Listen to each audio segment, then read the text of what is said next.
Hello, আসসালামু আলাইকুম বন্ধুরা, কি অবস্থা? আশা করি সবাই অনেক ভালো আছো। এইটা উইক 1 এর ফার্স্ট ভিডিও। এই ভিডিওতে আমরা জানা ট্রাই করব কেন পাইথনই সেরা। ঠিক আছে? সো মেশিন লার্নিং জানার আগে আমাদের জানতে হবে কেন আমরা পাইথন ইউজ করতেছি। মার্কেটে তো আরো অনেক ল্যাঙ্গুয়েজ আছে। ঠিক আছে? সো মেশিন লার্নিং এর জন্য মূলত দুইটা ল্যাঙ্গুয়েজ ইউজ করা যায়। আর ইউজ করা যায়, পাইথন ইউজ করা যায়। ঠিক আছে? সো আর ইউজ করা হতো মূলত 1980-90 সালের দিকে। সায়েন্টিস্ট বা রিসার্চাররা স্ট্যাটিস্টিক্যাল অ্যানালিসিসের জন্য আর ইউজ করতেন। ঠিক আছে? কিন্তু আমি সবাইকে এখন স্ট্রংলি সাজেস্ট করি পাইথন দিয়ে মেশিন লার্নিং শিখতে। কারণ পাইথনের যে মেথড এবং ক্লাসের কনসেপ্ট এগুলো খুব ইজি। আমাদের মডেল বিল্ড করতে খুব ইজিলি আমরা কাজগুলো করতে পারি। ঠিক আছে? পাইথনের আরো কিছু ফিচার আছে, যেমন পাইথন দুনিয়ার সবচেয়ে বড় প্রোগ্রামিং কমিউনিটি। এটা হচ্ছে পাইথনের সবচেয়ে বড় অ্যাডভান্টেজ। পাইথনে প্রায় 16 মিলিয়ন কোডার রয়েছে। ঠিক আছে? সো তুমি যদি আটকে যাও, you are just a Google search away. তুমি সার্চ দিলেই ওটার সলিউশন পেয়ে যাবা। আর দুই নাম্বার হচ্ছে পাইথনের সাইকিট লার্ন, টেনসরফ্লো, পাইটর্চের মতো কিছু বিল্ট ইন প্যাকেজ আছে। এই প্যাকেজগুলো দিয়ে খুব ইজিলি কিন্তু তুমি মেশিন লার্নিং এবং ডিপ লার্নিং মডেল রেডি করে ফেলতে পারবা। ঠিক আছে? এখন পাইথন কিভাবে সেট আপ করতে হয় এটা আমরা জানলাম। পাইথনের first code print hello world, এটা যখন আমরা লিখলাম আউটপুটে আমাদের কিন্তু হ্যালো ওয়ার্ল্ড এসে পড়ছে, এইটুকু আমরা দেখছি। এখন আরেকটা মজার জিনিস, একটা গল্প বলি তোমাদেরকে। পাইথনের নাম কিন্তু কোনো সাপের নাম থেকে আসে নাই। ঠিক আছে? অনেকেই মনে করে পাইথন নামটা মনে হয় সাপের প্রজাতি থেকে নেওয়া হয়েছে, প্রোগ্রামাররা মনে হয় সাপ প্রাণীটার প্রতি একটু বেশি বায়াসড। বাট এখানে একটা কাহিনী আছে। কাহিনীটা হচ্ছে ভ্যান রুজম প্রথম যখন পাইথন কোড করে তখন উনার ফেভারিট ব্যান্ড ছিল মন্টি পাইথন। এটা 1990 সালের দিকের কথা বলতেছি। সো উনি একটা কনসার্টে গিয়েছিলেন, ফ্লাইং সার্কাস। ওই কনসার্টে অ্যাটেন্ড করার টাইমেই উনার ব্রেনে আসে যে কেন না আমার প্রোগ্রামিং ল্যাঙ্গুয়েজটার নাম পাইথন দিই। সো উনি পাইথন নাম দিয়ে কমার্শিয়ালি এটা আমাদের কাছে ইন্ট্রোডিউস করে এবং তখন থেকেই পাইথন নামটা আমাদের কাছে পপুলার। এবং অনেকেই মনে করে যে পাইথন নামটা সাপ থেকে আসছে, বাট এটা আসলে সাপ থেকে আসে নাই, এটা মন্টি পাইথন ব্যান্ড থেকে আসছে। ঠিক আছে? এখন পাইথনের আরো কিছু কুল ফিচার আছে। সেটা হচ্ছে পাইথনের ওপেন সোর্স নেচার।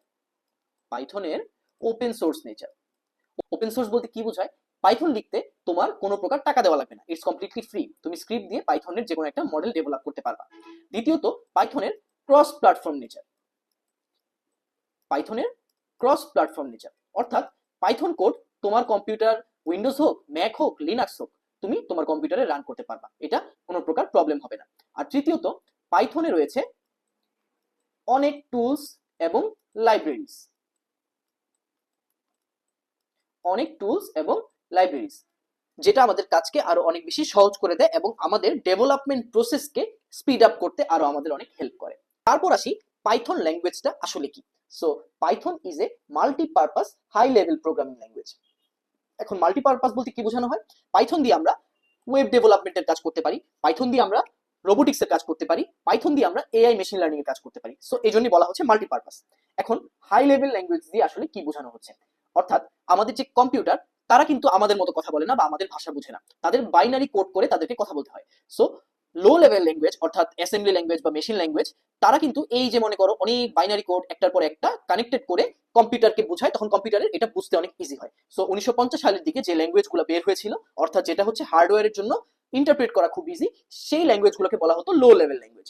ঠিক আছে? বাট পাইথন হচ্ছে হাই লেভেল ল্যাঙ্গুয়েজ। অর্থাৎ পাইথনে আমরা কোড লিখতেছি, আমরা কিন্তু কোনো বাইনারি বাইনারি কোনো কিছু লিখতেছি না। যেমন আমি এখানে একটা কোডের স্নিপেট তোমাদেরকে দেখাচ্ছি।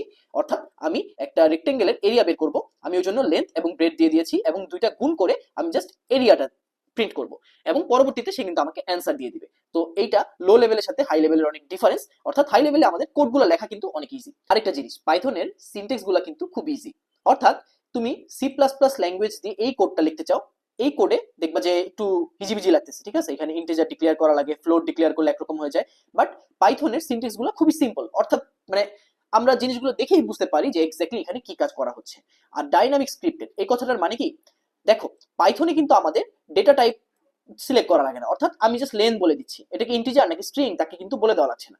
সি প্লাস প্লাস হচ্ছে একটা স্ট্যাটিক ল্যাঙ্গুয়েজ এবং পাইথন হচ্ছে একটা ডাইনামিক ল্যাঙ্গুয়েজ, এবং ডাইনামিক ল্যাঙ্গুয়েজে আমাদের কিন্তু আগে থেকে কোনো কিছু ডিক্লেয়ার করে দেওয়া লাগে না।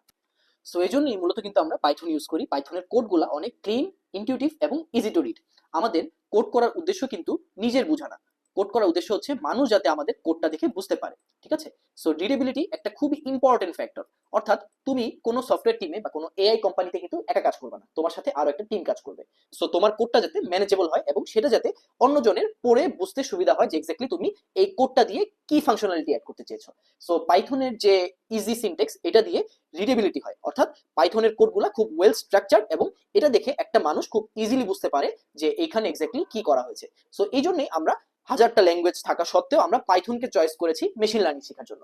সো নেক্সট ভিডিওতে আমরা পাইথনের আরো যে ডিপ কনসেপ্ট গুলো আছে, ভ্যারিয়েবল ডিক্লেয়ার, তারপরে কিভাবে পাইথনে ইউজার ইনপুট নিতে হয়, স্ট্রিং নিয়ে কিভাবে কাজ করতে হয়, arithmetic operation, if else, loop, function, এগুলো নিয়ে আমরা কথা বলবো পরের ভিডিওগুলোতে। So see you in the next one.